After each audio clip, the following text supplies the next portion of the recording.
Bos, Ya, saya mau nanya nih bos. iya siap. Nanya lagi. Oke. Iya, mengenai laporan para atas bos, ke Polda terkait apa udah isi ya Oke. di pencemaran nama baik bos. Itu gimana tanggapan bos tuh bos? Gue dilaporin yang apa ya? Iya, Sedih gue. Sedih gue. Sedih banget gue. Gue takut banget kalau Barnabas, ya Allah. Undang-undang ITE lagi. tapi bohong. Nah, dia udah laporin gue. Jadi Farhad Abbas ini gue anggap dia seorang dokter hukum yang nggak ngerti hukum. Sama sekali nggak ngerti konstruksi hukum. Jadi gue bilang hal-hal apa ya, hal-hal yang sia-sia selalu dilakuin dalam semua peristiwa hukum yang dia jalani gitu ya, hampir semua gue bilang hal yang sia-sia gitu.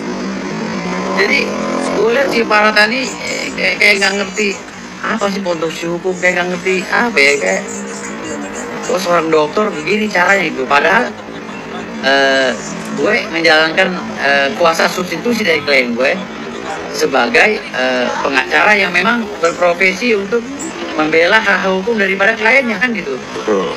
Jadi kan lucu, gue somasi dia, ya kan? Tim kantor Greek ya melalui rekan kita ya, Bang Redin Anom SMA udah mensomasi dia. Lalu gue dapat kuasa bersama-sama dengan rekan-rekan yang lainnya untuk melakukan somasi ya di media sosial, somasi terbuka ya, dan kuasa penagihan dan lain-lainnya lah, kuasa-kuasa hukum ya, untuk meminta agar Farhad Abbas dan Bunda Elsa Sharif serta Galesong mengembalikan uang sekitar 69 miliar ya.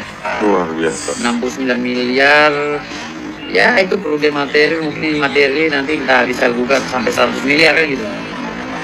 Tapi gini, gue berbicara Farhad Abbas ya, gue somasi Farhad Abbas dan Bunda Elsa Sharif, pada itu Bunda Profesor Elsa Sharif. Gue bilang tolong etikat baiknya untuk mengembalikan uang klien kita kan gitu, karena klien kita ini kasihan loh, dia kayak masuk mulut buaya, keluar dari mulut buaya masuk mulut macan kan gitu. Waktu itu beliau itu kan minta tolong ya, kedua suami istri ini ya, katakanlah klien gue ini ya, ini minta tolong kepada Bunda Elsa Sharif. Lalu setelah Bunda Elsa Sharif mengambil uang dari klien kami atau meminta transferannya sekitar 30 miliar lebih ke klien kami bersama anaknya itu ya, bersama anaknya si Galesong tuh ya. Lalu Farhad Abbas datang lagi mengambil uang ke klien kami gitu loh. Jadi bahasanya itu dengan dalih ingin menyelamatkan ya, mereka ini ingin menyelamatkan aset dari klien kami agar tidak disita oleh pengadilan, karena pada saat itu klien kami sedang bermasalah dengan hukum. Ternyata putusan pengadilannya klien kami tidak bersalah kan gitu, menurut cerita selintas ya. Tapi terlepas dari peristiwa hukum itu, saya secara objektif meminta itikat baik daripada Bunda Elsa Sharif.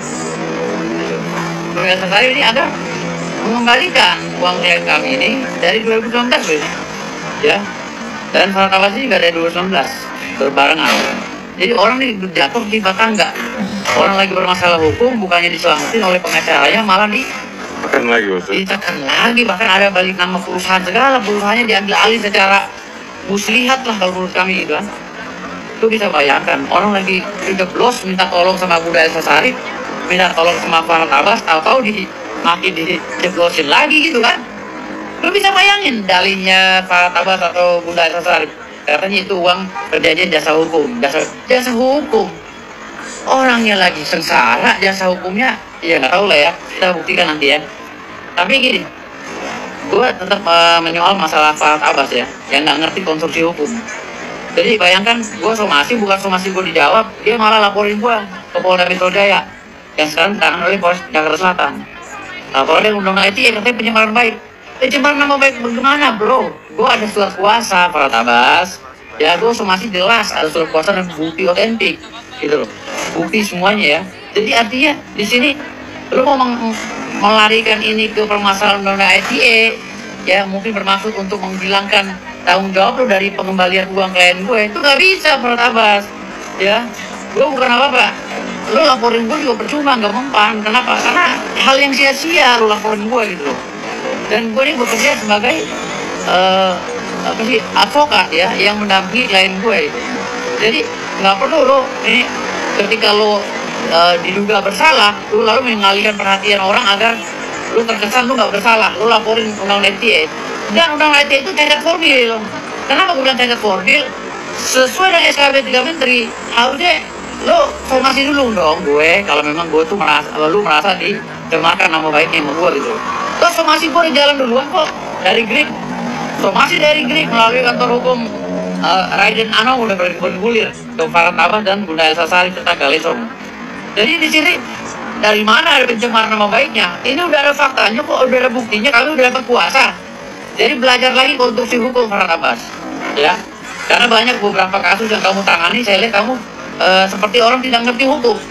Contoh ya, novum yang kamu ajukan ke Vina, ya perkara sangat tatal, PK ya. Aduh, ini udah, ya mudah-mudahan sih diterima ya, mudah-mudahan diterima. Tapi kalau gue pesimis, ya gue pesimis lo bisa memenangkan PK ini. Dan PK lo tidak diterima, gue pesimis karena 10 novum lo itu banyak banget, gitu kan. Dan gue anggap tidak substansional, tidak objektif, karena tidak sesuai dengan pasal 263 UH. Tapi gue tetap mendoakan mudah-mudahan ditolak, diterima novum lo ya. Namun di sini hal yang berbeda. Kenapa gue cerita novum lo ya?